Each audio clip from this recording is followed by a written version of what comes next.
Good day, you absolute legends. Welcome back to Spore. Now, we're going to be beating Spore as a super tiny ant. Now, the way that I'm going to do this challenge is by making the very smallest cell that I can find. First of all, oh, that's actually a really good candidate. So we're going to make the ant as small as possible, and we're going to dominate this entire world. That is right. And first of all, we need to name our ant, and we're going to call him Hank. Hank the Ant. That is right, ladies and gentlemen. Really excited to get into this challenge, so let's do this. So just as we're loading up here, ladies and gentlemen, can I just ask for a massive favor from your good selves? Can I please just ask to leave a like on this very video? It really does help me out as a channel to grow and to get this video seen by more and more Sporeteers out there. Now, also don't forget as well to double check your subscriptions. Please make sure that you are still subscribed to the channel. The reason being is, as we know, YouTube goes through certain cycles where they'll unsubscribe you, the viewer, from your favorite YouTubers without your knowledge or consent. So can you please just make sure for me that you are still subscribed to the channel? If you need to resubscribe, and if you've been watching me for a while, you like what I do, then do me a massive solid, hit that subscribe button. You will not regret it. Anyway, ladies and gentlemen, let's get right on into it. Now, don't let Hank's size fool you. He is the alpha predator. He is going to rule this land, and he is doing it one bite at a time. Now, first of all, what we need to do is just concentrate on getting from the cell stage right up onto the next stage, and at the moment it's going swimmingly. But I mean, at the end of the day, ladies and gentlemen, this challenge is going to be very, very difficult because I can only build an ant. And ants are not very big, they're not very fast, and they do need to work together as a team, but more on that later. So let's continue going through the cell stage, growing our wonderful Hank into the very best ant that he can possibly be. So do not ask me how I have managed to get this far as a cell without a single evolution. I mean, I am literally just feeding off the scraps of the bigger creatures at this point. Yeah, I'm growing in size, but Hank is still the exact same cell that we started with at this point. So what I'm going to do is I'm going to go ahead and make for the first time, and I'm going to change Hank, and it will start to mold Hank into the apex predator. So that's what I'm going for here. So here we go. We've got Hank, and he's just too big. He's too big, and he needs to be even smaller. So let's start the process. Yes, now that is exactly what I am talking about. He's got the jets, he's got the fins, but he is incredibly small. He looks almost anemic, he's that small. But you know what? We are going to continue our strife for dominance. Ladies and gentlemen, we're already nearly at the land stage, and on top of that, it's only had one evolution, which is incredible. Usually by this stage, I'd have 3 or 4 evolutions trying to adapt to the environment, but no, Hank is different. Hank is already setting himself from the crowds. So, we have finally evolved. We can put legs on Hank and get him onto land. Now, it is going to be something quite drastic. First of all, you can see how small I'm going for here, and it's just going to be something quick and dirty. Just get onto land, and then after that we can then really start to evolve Hank into the perfect ant. Now, it may not look like much coming out of water, and that's the whole point, but you know what? Everything on this planet should be terrified right now. Instead of Hank, I should have probably called him Snuggles, because he just looks so cute and adorable. And he's deadly beyond all imagination. But here we go, we now hit land, and we can start really ramping this challenge up to 11. Now, our first mighty opponent is the slug. Now, the slug has no chance against the ant. The ants eat slugs in real life, so this should be no different. Well, I think they eat slugs. I don't know, let me know. If anybody knows anything about ants, let me know in the comment section down below. Do ants eat slugs? I think they do. I don't want to just make something up. I really do think they eat slugs, but let me know. I'll probably even need to Google it. But there we go. We have taken down our first opponent nonetheless. Now, obviously, it's an ant. and Hank is a little bit too quick for my taste right now, so I will need to evolve him at a later stage and do something about his speed. I need to turn down the speed quite by a good margin, actually, because he's just way too quick. But so far so good. We're taking down the slugs. We need to get all of these wonderful evolutionary parts, if you will. So let's continue taking out nests and getting to the next stage, which is cooperation, because ants are a colony and colonies work together. So that's what I'm going to intend on doing. So some time has passed since our last cut there. Now I do have myself a wonderful companion with me, and we're going to continue growing our power as we continue to take out more nests. More nests means more evolutionary DNA points. I can go across the chart a little bit more and keep on evolving. Now, the more you evolve in this game, the more you can go ahead and do. So for example, the next stage of evolution should unlock for me another companion to accompany on my journey.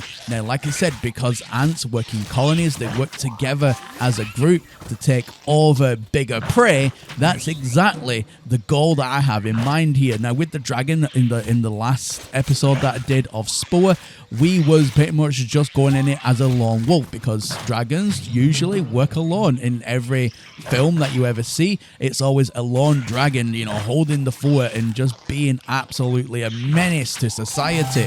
But ants work different, and that's what is going to be our main strength this time around. So let's continue evolving and let's start getting a formidable force to challenge even the most mightiest of prey on this world. So we're at halfway right now, and we do have a migration on our hands, and plus on top of that we have evolved since the last cut as well.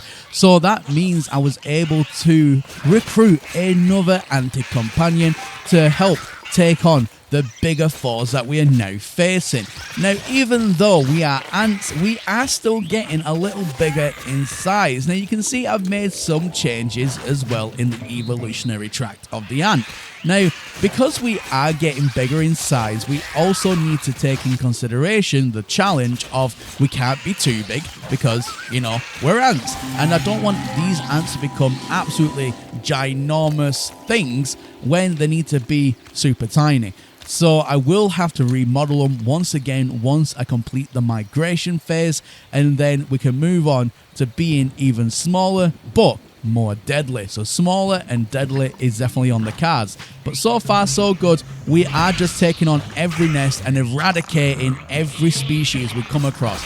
We need the DNA points because I have something quite special in mind. Okay, so migration has complete, and we did take out a boatload of little nests along the way. So it's time now to do the next evolutionary tract. And as you can see right now, I'm working literally with a tic-tac, and we're not really going to get much bigger than this. This is probably the smallest we're going to get right now, and it's the smallest that I can get physically in the game. So in order to move, ants have legs. So we need to first of all figure out how we can use legs, but where they're actually small enough. So what I'm going to do is I'm going to put the legs on the ant, but I'm going to take the feet off to make them that little bit more smaller. And then I'm going to do something quite dramatic. So they're going to have legs without any feet. And I think that's going to give the best representation of what an ant really is, especially with the spore mechanics. But it's also going to do the next thing that I really want to do, is to make the ants technically not that fast at all, because ants are not very fast in the wild. Obviously to an ant they're super speedy, but ants, from our perspective anyway, they're not fast at all. They're actually really slow. So that's what I'm going to work with. Think about how an ant goes in the wild to them. Like I said, they're really quick. So that's the kind of thing that I'm going for. Quick to an ant, but really slow from our perspective. So we're going to keep on taking the legs off, and we're going to pretty much absolutely make the best ant we possibly can. So there we go. I think I am happy now with Hank the ant. I have evolved him, making every small adjustment that I can possibly make. And there we go.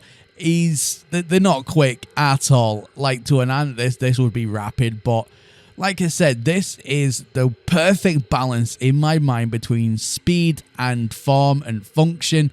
They've got the spitter at the back, they've got the tentacles at the front that are actually quite useful for attacking as well. And yeah, we're just going to carry on doing the migration phase in the last section of this now, and then we can get onto the tribal stage, where then we can carry on building up the anti-empire, if you will. So that's it, we're locked in, no more evolution, we are at the tribal stage. And is that ants have discovered, oh my god, imagine in real life ants discovering fire. I mean, every house in the world would burn down immediately, because I believe I read somewhere it's like, you know, ants outnumber humans by something like a factor of 10,000 to 1. It's something crazy like that. So, I mean, yeah, imagine if ants ever got to this evolutionary stage on this planet. I mean, it would be literally the extinction of humans, especially if they discovered fire. So let's just thank our lucky socks that they don't even know what fire is at this point. But yeah, here we go. We are just going to complete the tribal stage now and rule this planet. Now, if you've never played Spore before, when you get to the tribal stage, the game turns into almost like an RTS sort of thing. And we have our very first enemy village, if you will, and we need to take down its main HQ, its main tent, in order to take over said tribal village. Now, you also may look at the occupants of said village, and you may see Greggy the dragon has made its appearance once again. Now, Greggy the dragon is a dragon that we made in the first episode. Now, I know the capabilities of Greggy the dragon, obviously. I made them. Now, I know that they are a formidable force. So, I'm wondering if an ant can take on a dragon and survive. And so far, so. It's going okay. I mean, we do have similar numbers to Greggy the dragon, but they are also very, very, very formidable. But they have the exact same poison as what we're using. I would even say they have a little bit more health as well than what we've got, probably. Yeah, it looks like it. So we need to work together as an ant colony to take them down one by one. Otherwise, if we start attacking individually, we will lose that fight every single day of the week. But together, ants are very, very, very formidable creatures, and I think we've just done it there now. And we do have the baby Greggy the dragons coming out and still causing a small nuisance, but it shouldn't be anything too drastic. So let's carry on, defeat this main tent, let's take over Greggy the dragon's home, if you will, and then we can move on and hopefully conquer this planet. And just as expected, it didn't take very long at all. They're all running away in fear now. Fear the ant, the mighty tiny ant, has defeated the formidable Greggy the dragon.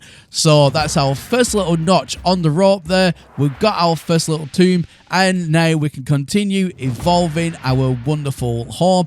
And we're just going to do that now repeatedly for another 4 or 5 times until we take over the planet. So again, it's going to be one of those things, but it's to be fair, this has been such an amazing challenge, and as you can see there, I'll skip now pretty much the rest of it because it all went exactly the same. We built up our forces, and then we went ahead and attacked the next one, and it was rinse and repeat, and we just stormrolled over everything. It was quite a sight to see. Now, as you can see, we're right up to the very end totem. We've got that, and then that will then take us onto the civilization stage. So today, the planet, tomorrow is going to be the universe. But there we go, ladies and gentlemen. That is the tiniest ant conquering an entire planet. Let me know what you think about this video in the comment section down below. And as always, my name is Professor Cynical, and I'll catch you all again in the next one. Bye for now.